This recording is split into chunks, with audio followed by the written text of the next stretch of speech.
हे कोल्हापूरच्या देवीचं फोटो आहेत. बघा नाही, नंतर आम्ही हे फोटो उलटा झाला थोडासा. हे आम्ही कालभैरवच्या इथं आलो. सातारा तालुका आहे. बघा कालभैरवचं मंदिर खूप मोठं आहे. हे मंदिर सातारापासून थोडंसं लांब आहे. मंदिर बघा किती छान आहे ना, एवढं मोठं मंदिर आहे. कालभैरव आहे हे. इथे बघा बैलाची पण पूजा केली जाते. मंदिर बघा केवढं मोठं आहे. इथे कालभैरव आहे. परिसर बघा केवढा मोठा आहे. खूप छान आहे मंदिर. कालभैरवचं आहे. बाहेरचा परिसर दाखवते मी तुम्हाला. हा बाहेरचा परिसर. आणि मी फोटो काढत होते बाहेर. एवढा मोठा परिसर आहे बाहेरचा. इथं बघा गुलाल कसा असतो त्यातला, गुलाबी कलरचा, डार्क गुलाबी राणी कलर. आणि बघ केवढा मोठा परिसर आहे. खूप मोठी यात्रा भरते इथे. बघ छान आहे ना मंदिर. खूप मोठं आहे आतमधून. तर कालभैरवचं मंदिर आहे. आम्ही आलो होतो काल. हे बघा इथं सगळं मोठं एवढं परिसर आहे. नंतर आम्ही आलो कोल्हापूरला. देवीचं तुम्हाला दाखवते थोडंसं. हे बघा कोल्हापूरची देवी. थोडं हे पण टाकलं होतं यूट्यूबला, थोडंसं शॉर्टमध्ये टाकलं होतं.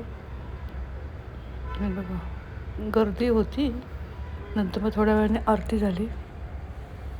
हे बघा कलश 7-7:30चा टाईम असेल हा.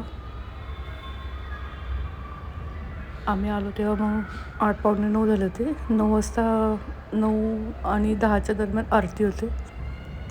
आरतीच्या वेळेस सगळे आतमध्ये गेलो होतो आम्ही. सगळ्यांनी आरती घेतली आणि 10 वाजता हे बंद होतं मंदिर. त्याच्यामुळं पटापट लाईनीमध्ये दर्शन झालं आमचं. मग खरेदी केली थोडीशी.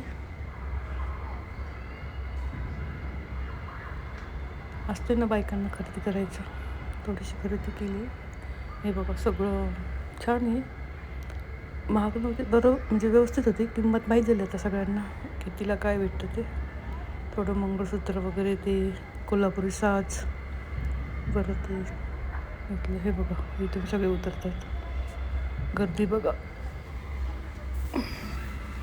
छान आहे मंदिराचं. व्हिडिओ काढून देत नाही मी, बाहेरून काढला व्हिडिओ. जेव्हा आतमध्ये गेले तेव्हा त्यांनी व्हिडिओ काढू नका म्हणून सांगितलं होतं. बंद केला मग मोबाईल मी. हे बघा आपली कोल्हापूरची देवी. घ्या दर्शन. हे बघा किती मोठा परिसर आहे. नंतर बाहेर फोटो काढून देत होते. हे बघा 10 वाजत आले होते. मग आता ते बंद होणार होतं मंदिर.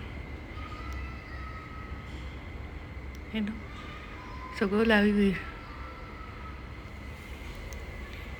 छान आहे मंदिर. आतून पण खूप भाविक लोक येतात. छान झालं दर्शन आमचं. हे बघा परत एकदा घ्या दर्शन. हे मी यूट्यूबला शॉर्ट व्हिडिओमध्ये टाकलं आहे. इथे व्हिडिओ करत होती. आतमध्ये व्हिडिओ करण्याला मनाई लिहिले होतं तिथं. मला माहीत नव्हतं. मग मी बंद केलं. बाहेरचा सगळा व्हिडिओ नंतर काढला. हे बघ हे बाहेरचे फोटो काढले आम्ही बाहेरून.